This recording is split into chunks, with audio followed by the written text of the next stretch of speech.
knows this very well, a keen observer of what's happening. She's the author of Blackout, How Black America Can Make Its Second Escape from the Democrat Plantation. We're happy to have her on the show tonight. Candace Owens, thanks so much for coming on. So we're being told, in spite of 6 months of videotaped evidence, that the real threat is from the right. How should we process this? You know how to process it, Tucker. Don't believe your own eyes. That's the left's motto. Don't believe your own eyes. Walking down the street today in Washington, D.C., I see these doors boarded up. But here's what's really interesting that I want to point out. These owners are also writing on these boards, "We support Black Lives Matter." Now, why would a business owner feel the need to spray paint on their own business boarded up, "We support Black Lives Matter"? Because they're hoping that if they send that message, they know exactly who's going to attack them. They know it's not Trump supporters. They know it's the left. It's the radical left.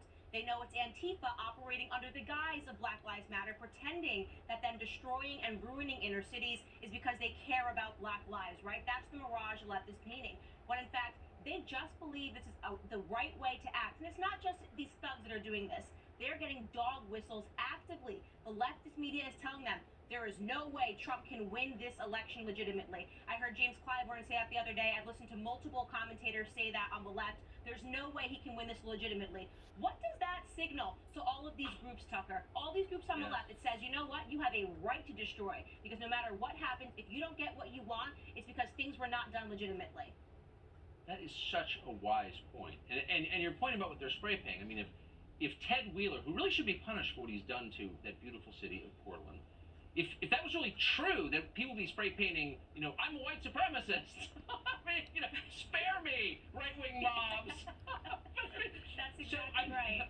It is right, and yet all of us sort of nod like, oh yeah, I guess, we'll just sort of put up. I mean, is there a point at which people say, you need to stop lying to us.